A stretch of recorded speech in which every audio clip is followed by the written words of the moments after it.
Good morning, Brother B. Good morning, Jumani. Good morning, the Tobago Channel 5 family and all of Tobago. It's a pleasure to be here again. I was with you last week, Thursday. Really? And this is exactly 1 week. I tell you, Tobago Channel 5 treating me good. Well, that's a good sign. All right, let's get into it. Of course, before we get into it, of course, we are going to acknowledge 61 years. Jumani and myself, we were just talking about, where we came from to where we are.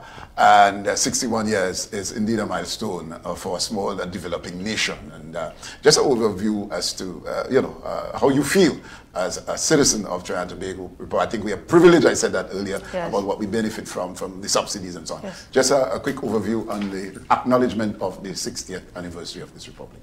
As a nationalist and a patriot, I must say that our history is a long, strong one. It's 61 years, and I think as a people we have accomplished so much in our social development, in our ability to live side by side, so many different races, different cultures, and so on. I think that is one of the things that make people so fascinated about Trinidad and Tobago, the way we have all these various beliefs and we find a way to live side by side in peace and in unity. Because when you look at some other countries that have so many different races also, they are at war. And in Trinidad and Tobago, we've been able to maintain peace.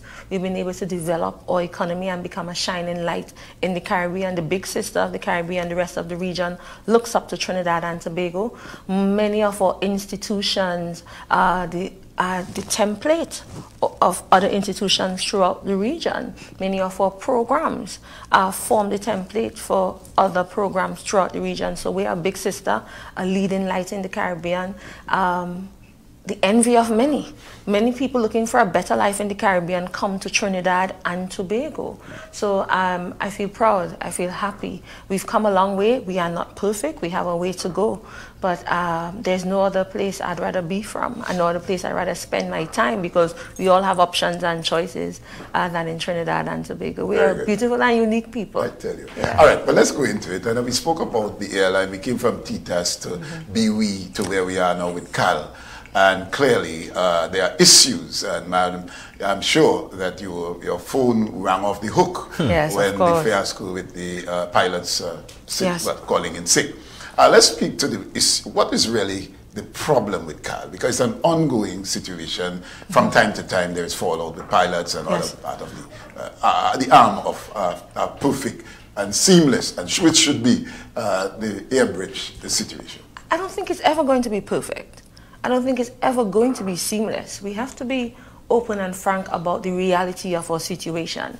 And I'm glad that you're, I wouldn't say old enough, I'm glad you're senior enough to talk about TTAS, because TTAS was around before I was born. Right. As a matter of fact, TTAS dissolved somewhere around 1974. I was born in 1982. So we had to do a research to get to see what TTAS was all about. But we have made several attempts as a country to properly serve the domestic air bridge, and no matter what form, what edition you bring it in, it's always, we lose profit, we don't even break even. We're operating as a loss. It's not a luxury, it's an essential service. So we've tried TTAS, that failed, and they pretty much usually wrap up in 6 years. Then we tried Tobago Express, you remember Tobago Express, and that also wrapped up in 6 years, from 2001 to 2007.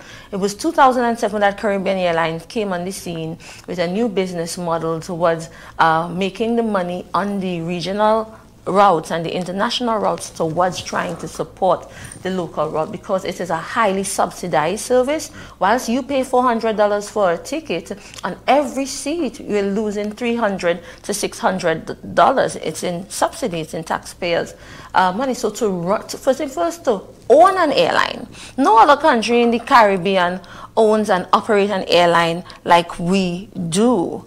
Even Grenada, that has other support in other islands, don't have an airline to support that. Antigua, Barbuda, St. Vincent and the Grenadines. So we saw what happened to Liat. Remember when I was going to school in Barbados, we depended on Liat, but now there's no Liat to talk about, because you just cannot maintain it economically.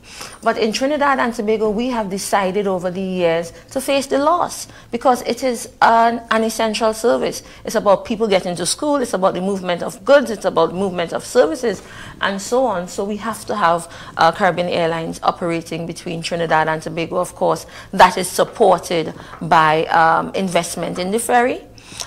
We just purchased, for the first time in our history, 2 spanking new ferries at $500 million each. That's over $1 billion in purchasing the equipment itself. I'm not talking about maintenance yet. I'm not talking about paying the loans each month towards that, the equipment, the ships, right? And then that service is subsidized at $400 million per year. So I join with Tobagonians because I experience it too, in the frustration and the stress that we feel by the inefficiency of the domestic air bridge. However, I think we also have to recognize that it's a loss-making operation. COVID dealt a really hard blow on the airline services throughout the entire world. Some people lost their jobs, some airlines are no more. But Caribbean Airlines kept going. We would have reduced the number of flights, tried to work on the schedule and so on based on the advice of Caribbean Airlines as it relates to their operations. And it's going to take us some time to get back to where we used to be. And of course, what happened on Monday is not something normal that happens every day. It was my first time in my life, and I'm 41 years old, experiencing a mass sick out by pilots that pretty much almost shut down the country. It was secretly and carefully planned and secretly and craftily implemented. Nobody knew it was coming. It came like a thief in the night. And so as government, we had to move very quickly to get to court, to get the injunction, to get these pilots to return to work, and then to get Ministry of Works and Transport to get the ferry port authority to carry the passengers that were supposed to be traveling by plane, and then to quickly get the resources and direct the resources towards wet leasing international aircraft and services to serve the international passengers. Over 1,400 of them were displaced, and I think I'm contented to know that today we can safely say that we're back to proper operation. So major inconvenience, not necessarily a major disaster as the government was able to arrest it quickly, but it's certainly not something we'd like to experience again. Okay, Minister, now, and we appreciate you coming to the media, speaking with us and coming to the people, because like I always do. Persons are calling for even Caribbean Airlines rather than sending a lot of press releases, come out and speak. But let me just speak to the data. So we're operating at a loss, the domestic air bridge. But in terms of considering the other islands, the other routes and so on, which is supposed to kind of offset some of the costs incurred when operating the domestic air bridge. From a central government standpoint, when can we move from this operating at a loss to operating from a efficient standpoint? Because I mean, when you look at the general budget, you can probably invest some elsewhere that would not make this a burden, because persons are plagued with the situation. I think we have to properly understand the airlift industry. It's not only about purchasing the planes, it's about maintaining them. And you know, flying that short route between Trinidad and Tobago, only 20 minutes, the kind of damage that it does to the aircraft. So it calls for a lot of maintenance. An airline operation is not a bike shop. Yeah, it's a lot of maintenance. You have to schedule pilots accordingly, train them accordingly. They have to leave every now and then to go to France and to go to Miami to do their training and so on. All of that costs. You can't overwork them. You can't work them a certain set of hours and so on. It's a lot that goes into the operation. And you're saying, when are we going to operate as a profit? At a profit, we have to strike a balance as a country, because in the same way you want Caribbean Airlines to make a profit, you'll never make a profit between Trinidad and Tobago unless you increase the price of tickets. Who is prepared to pay $600 return flight? We remember how much fuss we made when it got to $400, and when we have to pay the $50 fee and so on.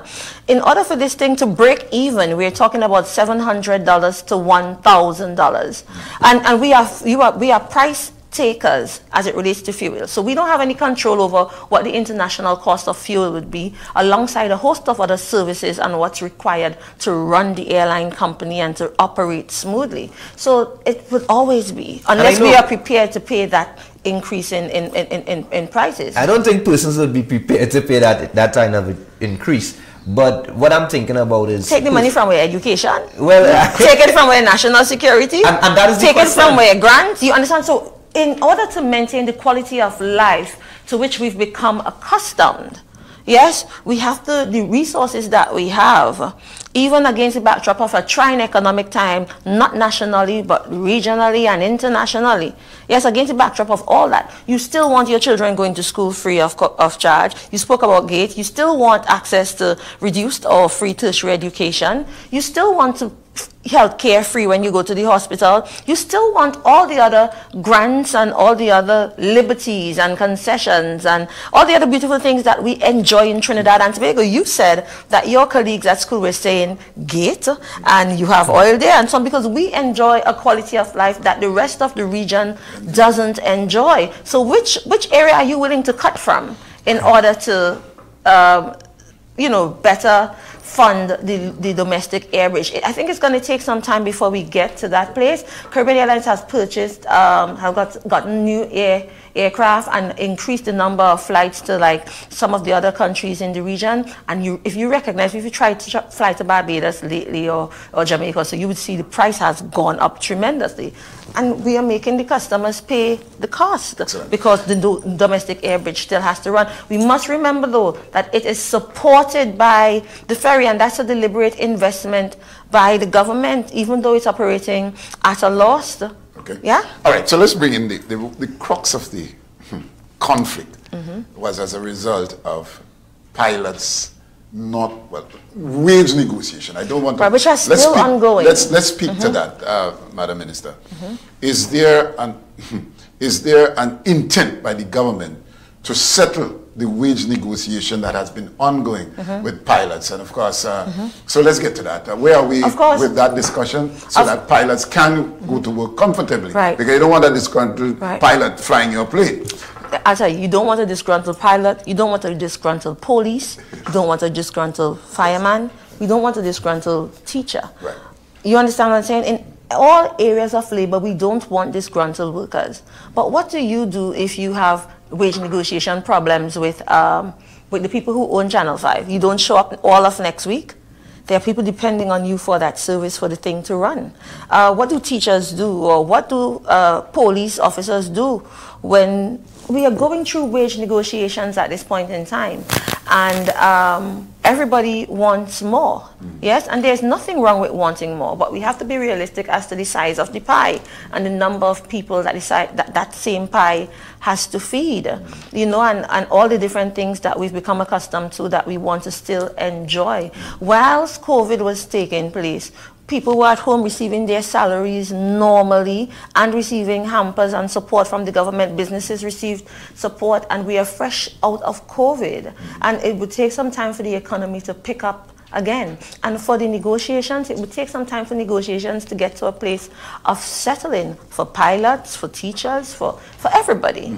So I think it calls for some discernment, it calls for some patience, it calls for talking it out. And I really do hope that the discourse continues. I spoke with the CEO of Caribbean Airlines yesterday, and he said they were negotiating as recent as over the past week, and they have some more talks coming up in this week. So I expect the talks to continue, and hopefully we'll get to a place of agreement that will redound to the benefit of the operations of Caribbean Airlines and safeguard the public interest of everybody in Trinidad and Tobago. Lastly, is there any truth to cutting this or asking the pilots to take a 20% pay cut? Is there I know nothing of that. Okay. As far as I'm aware, the negotiations are still taking place, and we wouldn't know the outcome of the negotiations until they have completed. I must place on the record that I'm happy that Caribbean Airlines have decided to refund persons their airfare for the flights on the day